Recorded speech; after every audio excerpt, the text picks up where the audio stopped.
trouble and death in the Middle East. The fighting erupted quickly when Syrians allegedly fired on Israeli farmers operating tractors. Israel used tanks, mortars, and aircraft to counterattack. Israeli Premier Levi Eshkol said, friendly foreign powers will understand the situation.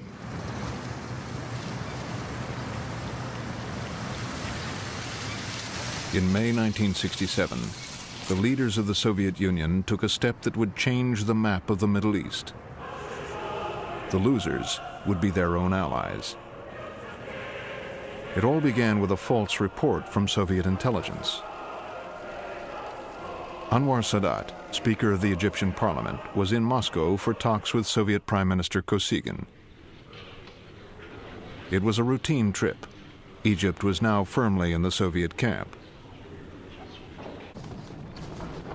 Sadat was seen to his plane by the Deputy Foreign Minister. The minister took Sadat aside. He said Israeli troops were massing against Syria. He asked him to report this at once to Nasser. Egypt's president, Gamal Abdel Nasser, was the hero of the Arab world. If Israel was massing troops on the Syrian border, Nasser would be expected to act. He sent for his chief of staff and instructed him to find out what the Israelis were up to.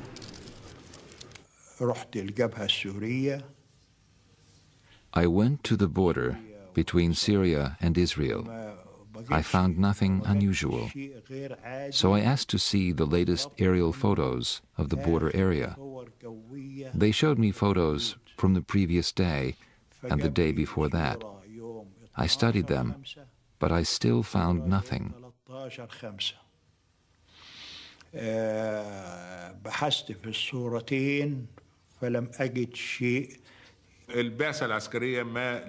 The Chief of Staff found nothing to back up the Soviet report.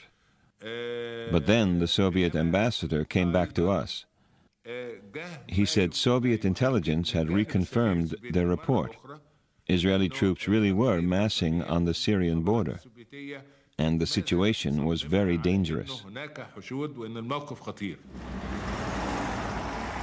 Soviet diplomats spread the alarm throughout the region, even in Israel, as the Prime Minister and his wife soon found out.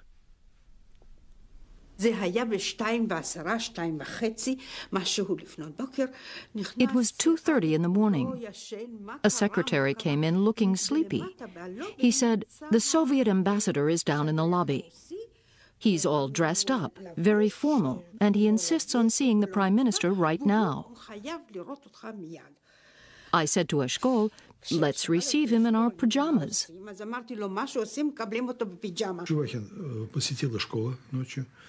Our ambassador gave Eshkol a telegram from Kosygin. Eshkol offered to go to Moscow to discuss the regional situation.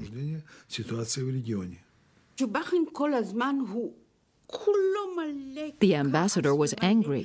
He said, "You are massing your troops in the north." Eshkol said, "We can go there now. We can go together to the Golan border. You'll see we haven't mobilized anything." The Soviet ambassador said, "No." At that time, Soviet leaders believed that America was on the run in Vietnam.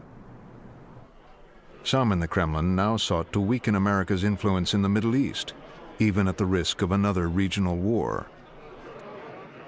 Мы думали, что в политическом плане, даже если война закончится в ничью, We believed a war could bring us political gains. Even a stalemate could bring us benefits. Egypt had our backing, both political and military. We thought their forces would demonstrate the benefits of Soviet support. So we were confident that the balance of power in the Middle East would be altered by a localized war.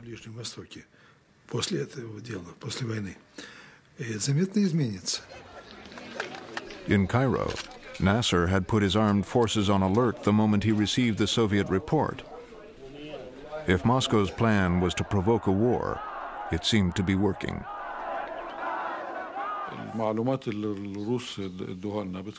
The Russian report escalated everything. We felt obliged to move troops into the Sinai. From there, we could retaliate against Israel if Israel attacked Syria.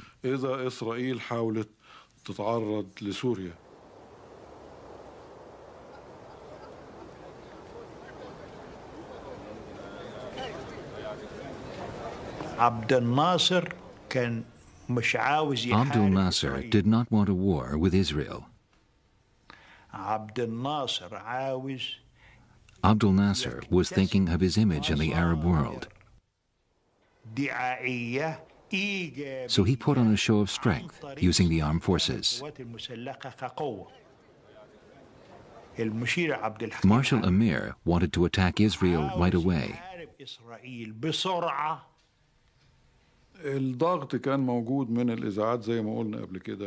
The Arab media had been criticizing Nasser. Some countries had accused Abdul Nasser of hiding behind the United Nations. Since the Suez War of 1956, United Nations troops had provided a buffer on the border between Egypt and Israel. Now Nasser ordered them out. The eyes of the world focused on a small harbor at the edge of the Sinai Desert, Sharm el-Sheikh.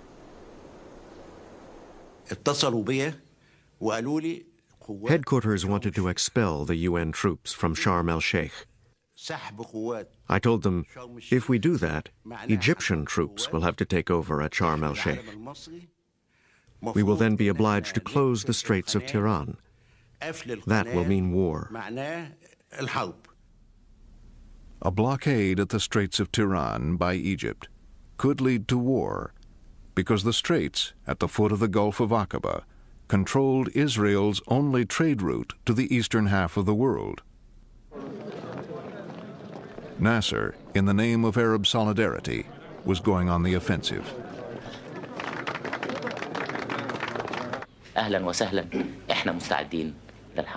Our armed forces are ready for war. The Gulf of Aqaba belongs to Egypt. There is no way that we will allow Israeli ships to pass through. The Jews are threatening war. We tell them hello and welcome. We are ready for war. But there is no way we will give up our rights to the Gulf of Aqaba.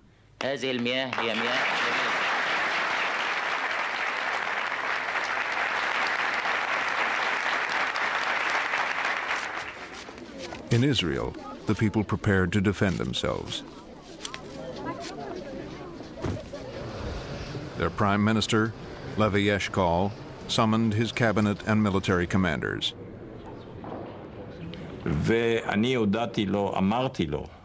I told him, until now, I was not sure what was going to happen. But after the Egyptians closed the straits, I'm sure the situation will develop into a war. The straits are a casus belli for us, and I told him firmly that this will be their end. This will be their grave. We commanders told him, we have no choice. We have to mobilize. We have to launch an attack within 72 hours. If we give the Egyptians more time, they will pack the Sinai with more and more divisions. The generals saw Israel becoming increasingly vulnerable. The Chief of Staff, General Rabin, was very worried. He smoked a great number of cigarettes, and he ate nearly all the nuts and raisins in the little basket there. And he was very worried because, not because he doubted the result of the war, but because we were really very unprepared for war. Rabin asked Abba Eban for a diplomatic solution. Rabin had said we were really not prepared for war. And second, there should still be some attempt to avoid it by exercising warnings and pressures upon the Egyptians. And then Mr. Eshkol sent me a note saying, what are you doing here? Prime Minister Eshkol dispatched Abba Eban to seek the help of Israel's key allies. He wanted an international fleet to keep the straits open to prevent war. I've been asked by my government to explore what these governments intend to do in order to reopen this international waterway to a situation of law. What do you want the United States to do, sir? Well, I've come here really to find out what the United States intends to do. President Johnson made it clear that he didn't want Israel to attack first. The president had said to Dean Rusk and me, and I'm going to speak rather crudely, get Eban in here, into the family quarters of the White House, so we can work him over. Because we had heard that the Israelis were about to preempt. They were about to attack the Egyptians. Eban talked at great length and eloquently. He always spoke eloquently and he always spoke at great length. But what he had to say was very simple. This was a mortal crisis for Israel, and he wanted to know what the United States was prepared to do. The president, he simply expressed skepticism about the idea that Israel was in danger. He said, you are not in danger. You are in a very difficult situation, but you are not in peril. He said to Eban, we do not believe that Egypt is about to attack Israel.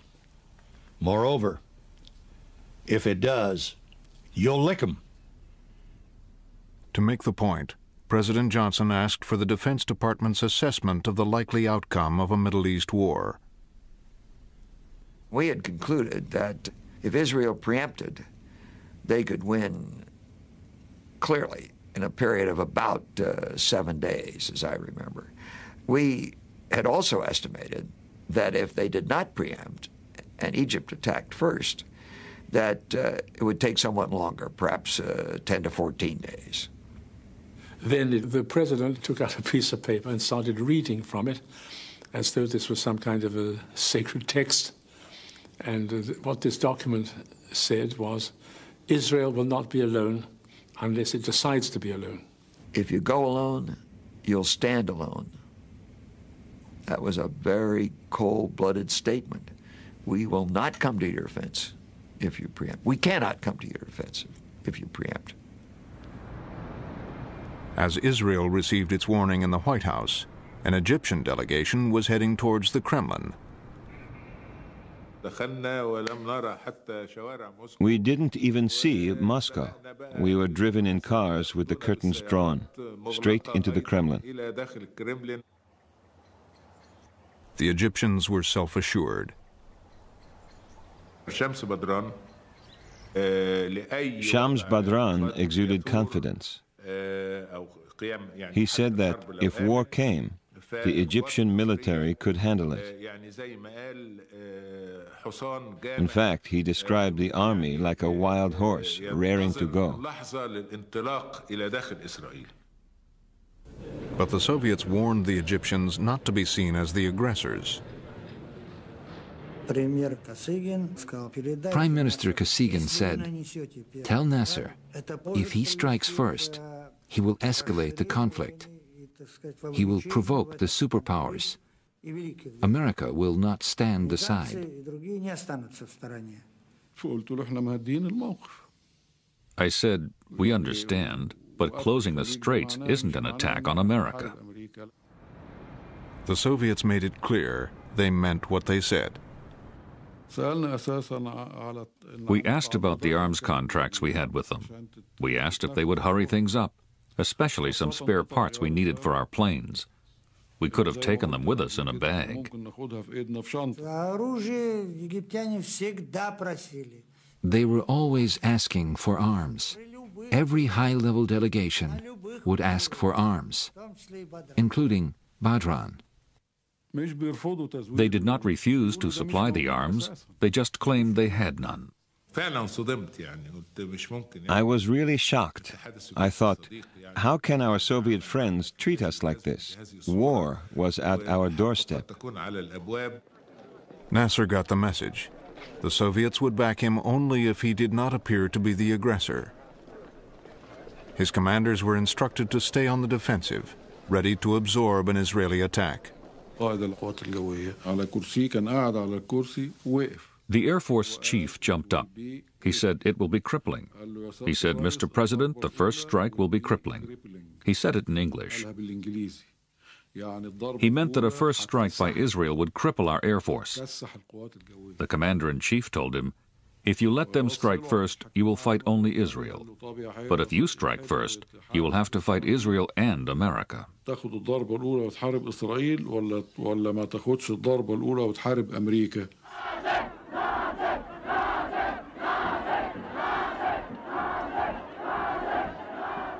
the war fever in Cairo had become unstoppable. Popular hatred of Israel, which Nasser did nothing to discourage, now swept him forward and drove other Arab rulers to his side. Even King Hussein of Jordan, for years at odds with Nasser, decided he could no longer stand aloof. In the morning, I got into my aircraft and flew to Cairo. And I was met by the president. I was in military fatigues with my gun on. And he said, "Well, I see you're carrying a gun." I said, "I've been like that for the last few days with my troops." And then he made a strange remark. "What would happen if we suddenly took you prisoner and denied all knowledge of your arriving in this country?" Soon after, King Hussein signed a mutual defense treaty with Nasser and agreed to put his army under Egyptian command.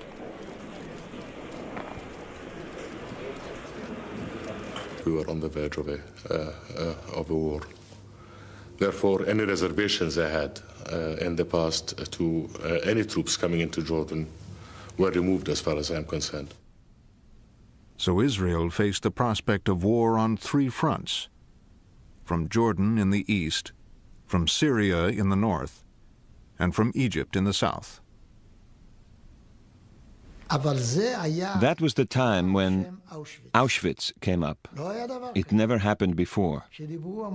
When people spoke, they said there was a feeling we are surrounded. We are surrounded.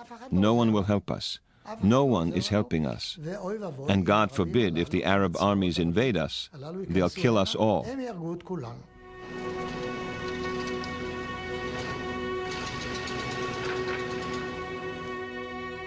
By this point, Israel had been mobilized for more than 2 weeks. All males aged 18 to 55 were called to serve.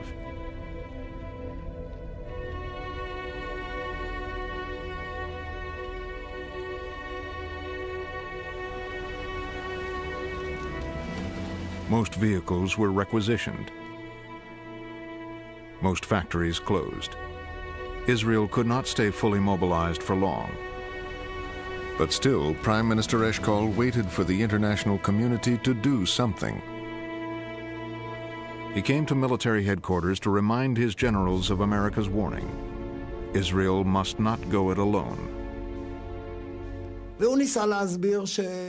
He told us that they were making diplomatic efforts in the US and Europe. They were trying to reach a deal with Nasser. It made no sense to us. Flanked by Rabin, Eshkol found himself surrounded by generals insisting on a preemptive strike. General Peled was usually pretty quiet. Now he was shouting. He was actually shrieking. "Why do you hesitate? Why are you afraid?"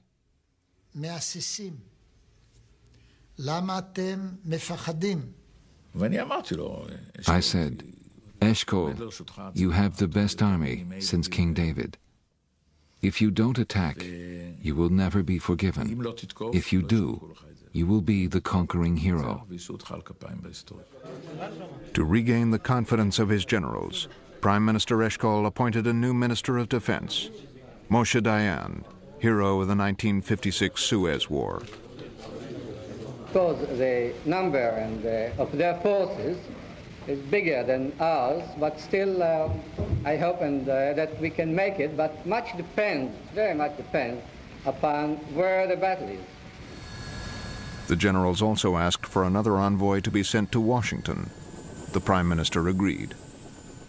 He said, "Listen, Meir, you go to Washington and find out what's going on there.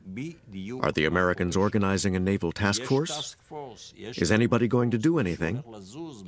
When?" Amit's mission was to see if the Americans planned to open the Straits of Tiran or if Israel would have to act alone. The Pentagon had quite enough trouble in Vietnam and didn't want another war. The director of the CIA made it perfectly clear. There is no international naval force. There are no American plans for action. There is no task force.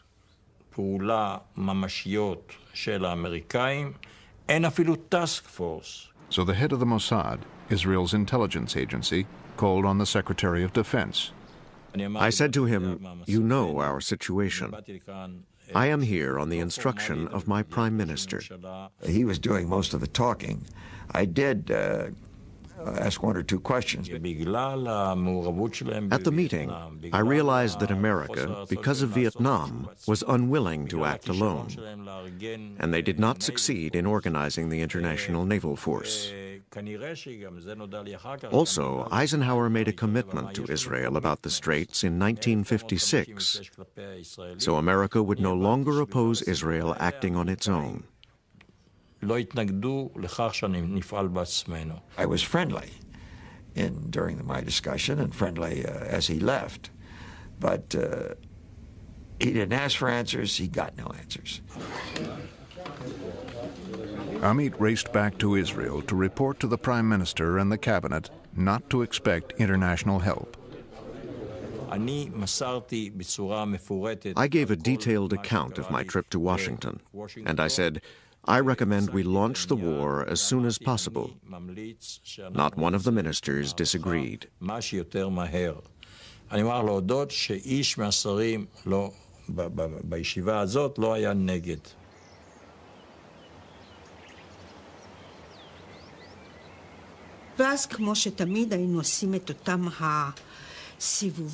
We went for our usual walk. Suddenly, Eshkol starts humming. He was completely tone deaf. He had this Hasidic song he liked to sing. He sang it over and over again.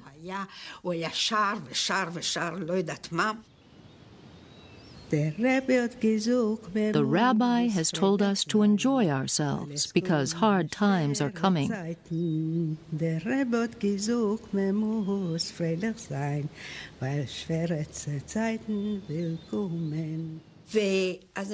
So I asked him, "What's happening, dearest?" And he told me tomorrow the war will start. There will be widows. There will be orphans. There will be bereaved parents. Who knows what tomorrow will bring? The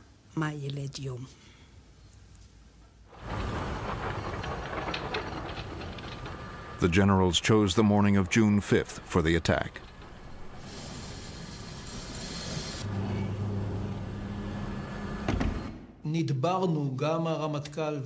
The Chief of Staff and I took a decision.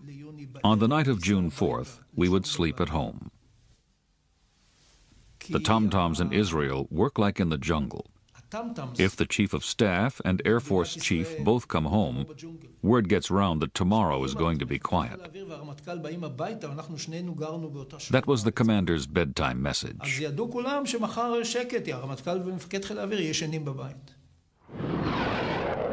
Leaving behind only 12 fighters to defend Israel, 180 aircraft took off for Egypt. Their target was 45 minutes away.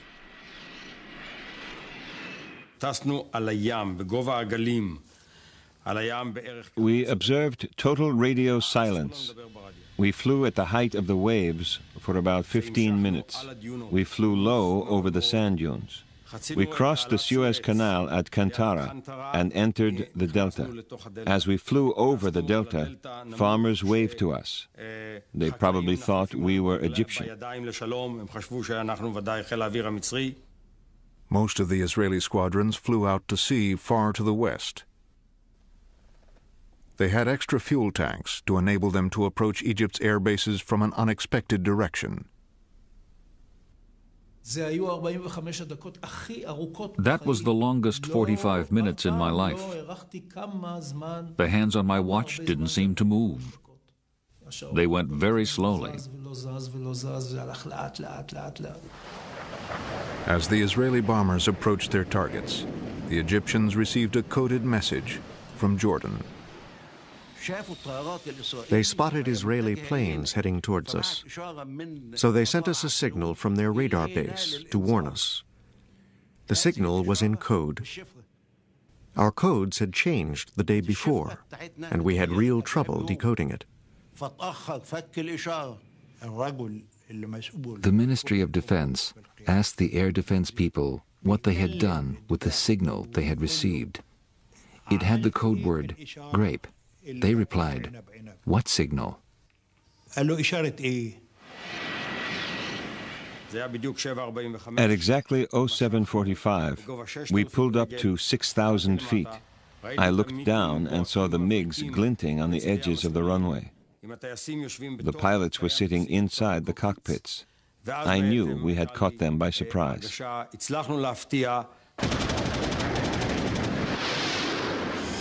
The Israelis began their attack by destroying the runways to prevent the Egyptian aircraft from taking off.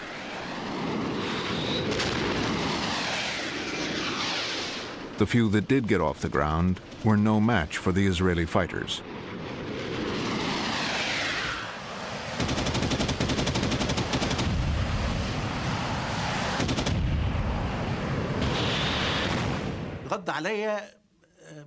I got a call from one of the Air Force chiefs.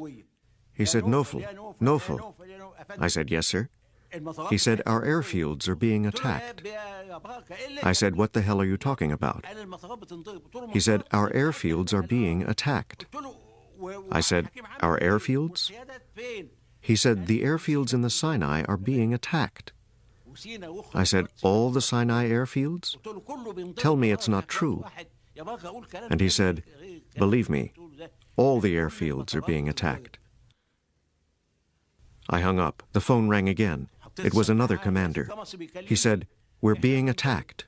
So I said to myself, well, something must be going on. But I was all alone. He was alone because the head of the Egyptian armed forces, Marshal Amer, had left with the Minister of War and his top brass to inspect their positions in the Sinai.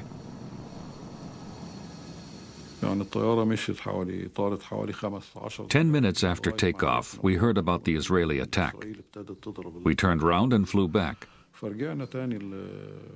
Our cars had gone. We had to hail a taxi to get back to headquarters.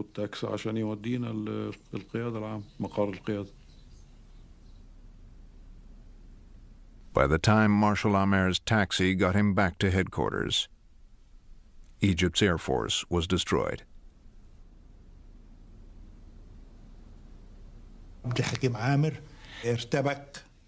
Marshal Amer was panicking. He told the Air Force chief to implement the counterattack plan.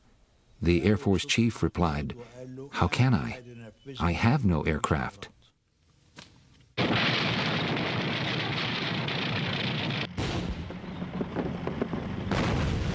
In the Sinai, Egypt had 3 times as many tanks as Israel, but with no air cover, their situation was dire. Marshal Amer told me, "Draw up a plan of retreat. Bring the troops back across the canal." Marshal Amer had been a close friend of President Nasser for more than 20 years. They had fought together as young officers. Together they had planned the coup which brought down the Egyptian monarchy. Now the defeated president phoned his defeated army commander. I was the only other person there. Amer was in tears. He was calling Nasser by his first name. He said, "Let me bring our boys back safely, Gamal." When he put the phone down, I asked, "Why are you crying?" He told me Nasser had said, "Forgive me, Hakim. I caused this catastrophe." Forgive me, Hakim. Abdel Nasser had been crying too. Marshal Amer didn't wait for his chief of staff to plan a retreat. He simply picked up the phone and gave the order himself.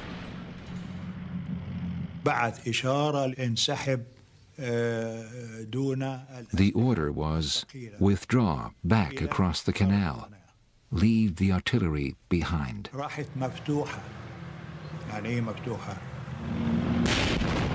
Marshal Amer's order was a disaster. With no plan, his retreating units could not protect each other. The Israelis gave chase.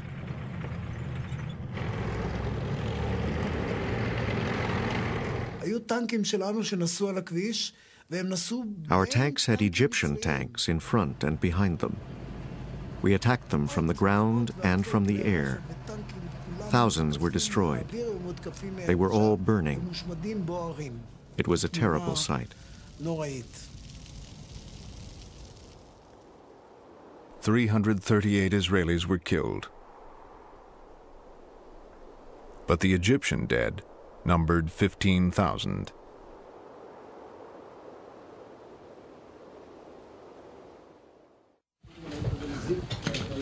Days earlier, when the war had begun, the Israelis had contacted the King of Jordan. We did not plan to take Jerusalem or the West Bank. We did not plan to take the Golan.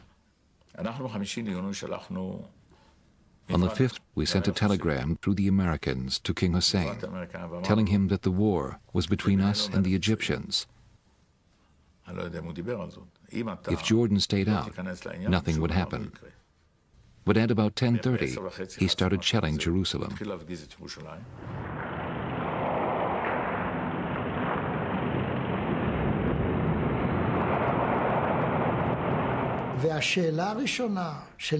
Teddy Kollak, the mayor of Jerusalem, asked me at the command post what he should do with the children in the kindergartens and schools.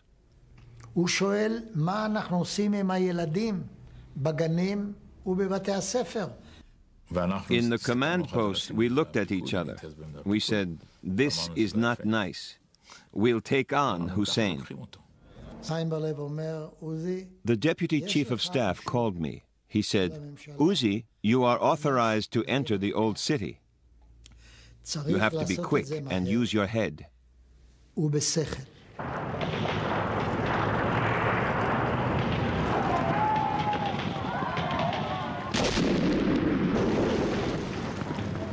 It took the Israelis 10 hours of bitter street fighting to defeat the Jordan Legion soldiers defending the old city.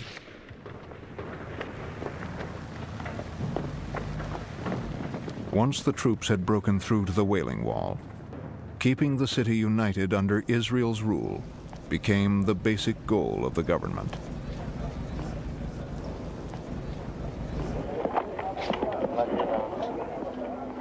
When the battle ended, Jordan had lost not only the old city, but all the land on the west bank of the Jordan River.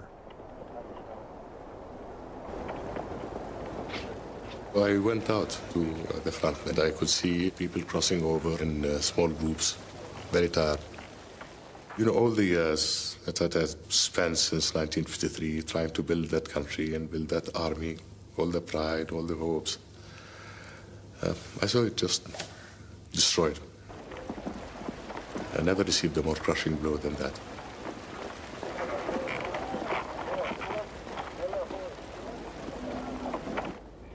Mr. Prime Minister, does Israel wish any territory beyond the territory she now holds? No, sir. No, sir. We don't need any additional territory. We want only to develop this territory that we have. There is so much to put in energy and money and in brain that we have a little. We don't want any additional territory. With Jordan and Egypt defeated, Israel turned its might on the Golan Heights, the site of frequent attacks from Syria. Dayan said, "We're going to take the Golan now." I remember that some ministers from the religious parties were opposed to this.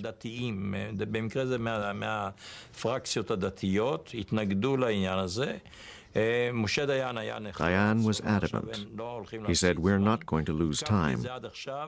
I've delayed it this long because we wanted to finish with the Egyptians and Jordanians." We threw everything we had at the Golan Heights. In 12 hours, we dropped more bombs on the Golan than we had on all the Egyptian airfields.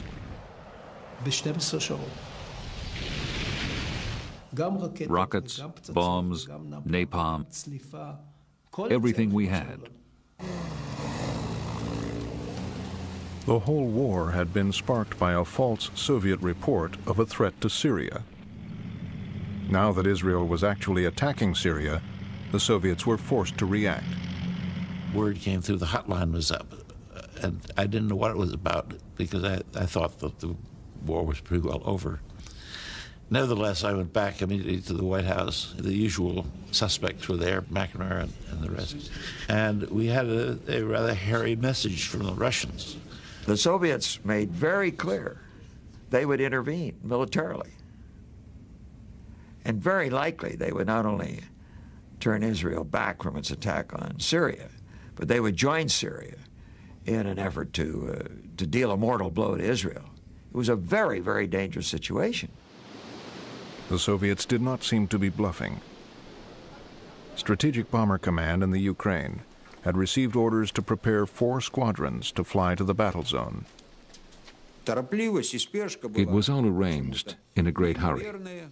We were given strict instructions not to suffer any casualties. The loss of even one Soviet aircraft would betray our involvement. Суть и смысл и содержание, так сказать, наших налетов, нашей советской авиации. But we saw this was unrealistic, so we had to find another way. Пройдет незаметно не было, поэтому пришлось вот делать вот так. The pilots were then ordered to leave behind all identification. Their planes were to be repainted in Egyptian colors. Our red stars are only one color, red. But it turned out that now we needed 4 different colors. I remember green and black and something else, maybe red. But we didn't have the right colors. So that caused a lot of fuss. In the White House Situation Room, President Johnson and his staff worked out their response to the Soviet ultimatum. The president sent a message over the hotline telling the Kremlin that he was using every means to get the Israelis to stop the war. This was not strictly true. Although he could have phoned the Israeli Prime Minister directly, he phoned the Israeli ambassador to the UN instead. United States Ambassador Goldberg asked me to come out into the lobby and to say to me, you must immediately announce that the fighting is over. This was not within the Israeli ambassador's power, so he asked his boss, Abba Eban, to phone the Prime Minister. But Eshkol was with his generals on the Golan Heights. Suddenly, Abba Eban calls and says, "Tell Eshkol to stop the war. We're under terrible pressure here at the United Nations." Then Eshkol calls me and he says, "This Golan is absolutely fantastic. The view is wonderful." He waxes lyrical about it. And I tell him, "Eshkol, listen, Eban wants you to stop the war. He can't take the pressure." He said, "I can't hear you." "What do you mean you can't hear me? I'm telling you in Eban's exact words." He says, "I can't hear you, I can't hear you. It's a bad line, it's a bad line. I'll come home and then we'll talk." And then I understood. They wanted time to conquer some more kilometers. The Israelis pressed on into the Golan and encountered no Soviet forces because President Johnson had raised the stakes. He asked McNamara what distance from the Syrian coast the fleet, American fleet, was at the time, and he said 100 miles. It was steaming toward Gibraltar on a training exercise. We turned it around. And the president said, move them to within 50 miles, knowing that the fleet was shadowed by Soviet electronic ships, and they would know them directly. That was also part of the message. So our secret invasion by the back door never happened. Thank God for that. The Israeli government waited until their forces had achieved their objective before giving the order to halt. A colleague of mine from Foreign Ministry in Jerusalem called me to give me the text of an agreed statement on ceasefire. Israel accepts any proposal made by General Bull for the implementation of the Security Council ceasefire resolution and the arrangements for the supervision of the ceasefire. I read this statement, slowly translating it from Hebrew into English, and that was the end of the war.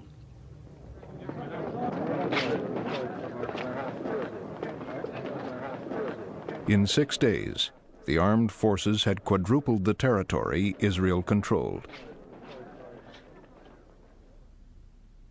From Syria, they had taken the Golan Heights. From Jordan, the West Bank and the Old City of Jerusalem. From Egypt, Gaza and the Sinai.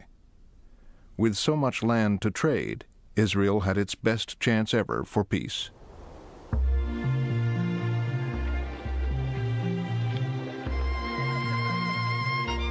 Israelis flocked to the Old City. To them, the victory was a deliverance from destruction.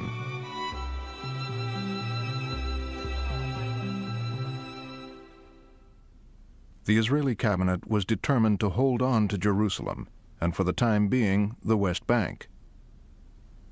But in exchange for peace, they were willing to give back the Golan Heights to Syria and the Sinai Desert to Egypt.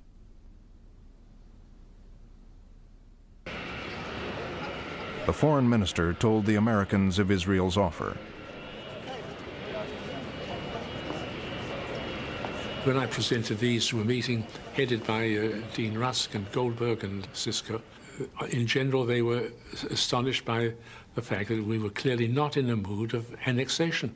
That was, we believed then, a rather remarkable initiative on the part of the Israelis, because we were operating on the assumption, Eban had told us some days before, we are not interested in territory. That week, President Johnson was hosting a summit for Soviet Prime Minister Kosygin. Eager to appear as peacemakers at the UN, the two leaders had a peace resolution drafted. In Cairo, it was scrutinized by the Foreign Ministry.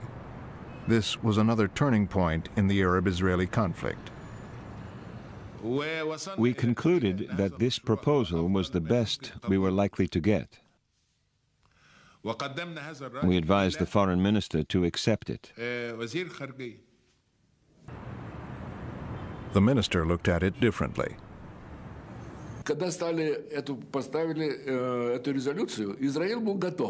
When the resolution was proposed, Israel was ready to accept it. But Egypt's foreign minister was utterly against the resolution because it indirectly implied Israel's right to exist, and he wouldn't have that at all. Israel, of course, did not want any resolution that only said, pull back your forces, but didn't recognize Israel's existence. So this was the problem.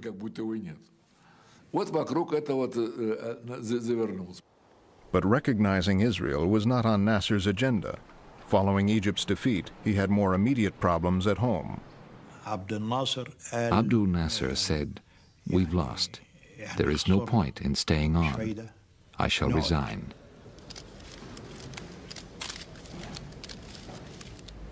I have decided to resign totally and finally from all official positions. I shall return to private life. I shall perform my duties like any other citizen. After his broadcast, crowds surrounded the presidential palace and begged Nasser to stay.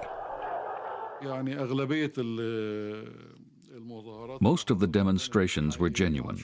People really were upset. But something else happened too. The party boss told members to gather and listen to the speech.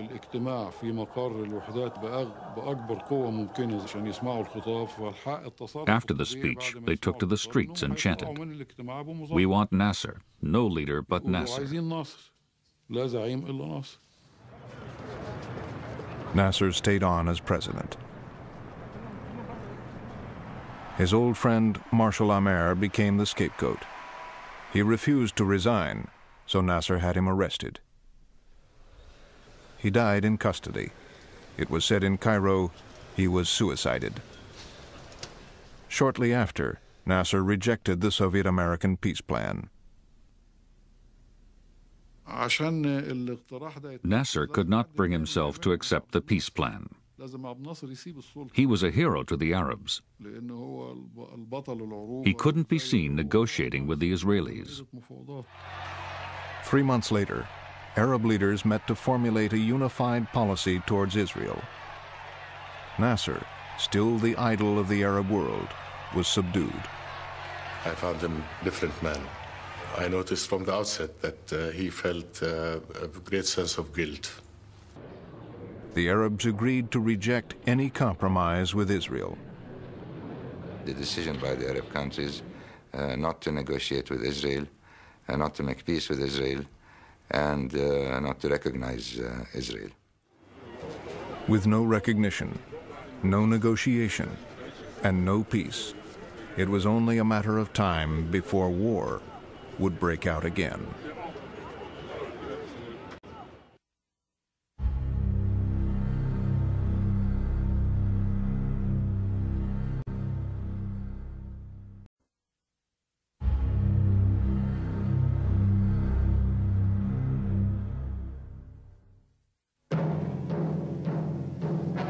Trouble and death in the Middle East. The fighting erupted quickly when Syrians allegedly fired on Israeli farmers operating tractors. Israel used tanks, mortars, and aircraft to counterattack. Israeli Premier Levi Eshkol said, friendly foreign powers will understand the situation.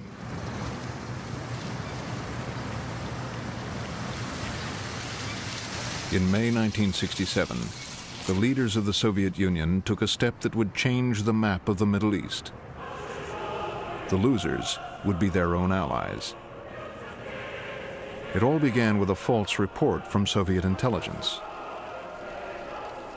Anwar Sadat, Speaker of the Egyptian Parliament, was in Moscow for talks with Soviet Prime Minister Kosygin. It was a routine trip. Egypt was now firmly in the Soviet camp. Sadat was seen to his plane by the deputy foreign minister. The minister took Sadat aside. He said Israeli troops were massing against Syria. He asked him to report this at once to Nasser. Egypt's president, Gamal Abdel Nasser, was the hero of the Arab world. If Israel was massing troops on the Syrian border, Nasser would be expected to act. He sent for his chief of staff and instructed him to find out what the Israelis were up to.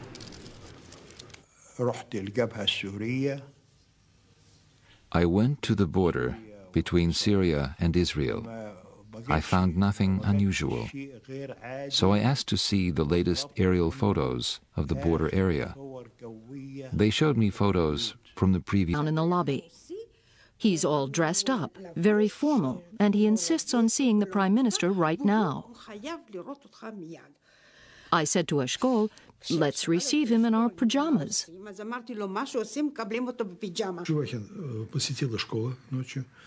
Our ambassador gave Eshkol a telegram from Kosygin. Eshkol offered to go to Moscow to discuss the regional situation.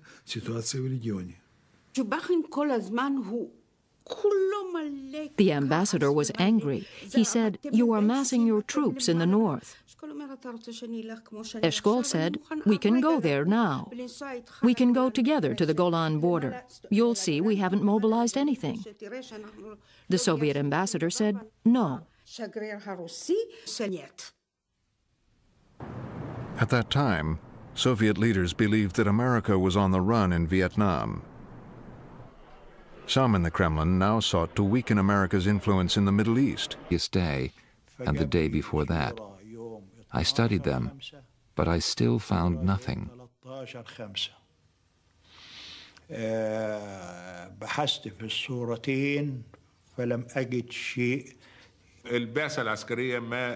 The Chief of Staff found nothing to back up the Soviet report.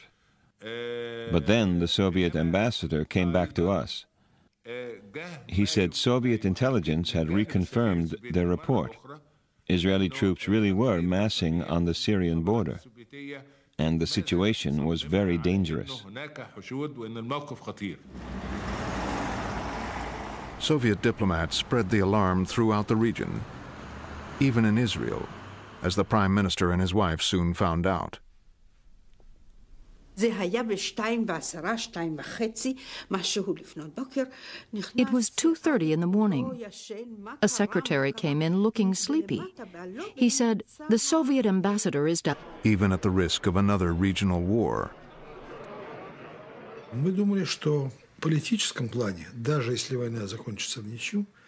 We believed a war could bring us political gains. Even a stalemate could bring us benefits. Egypt had our backing, both political and military.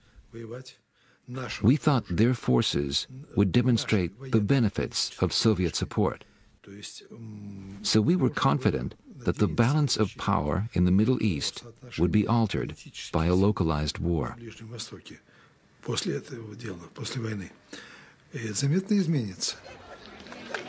In Cairo, Nasser had put his armed forces on alert the moment he received the Soviet report. If Moscow's plan was to provoke a war, it seemed to be working.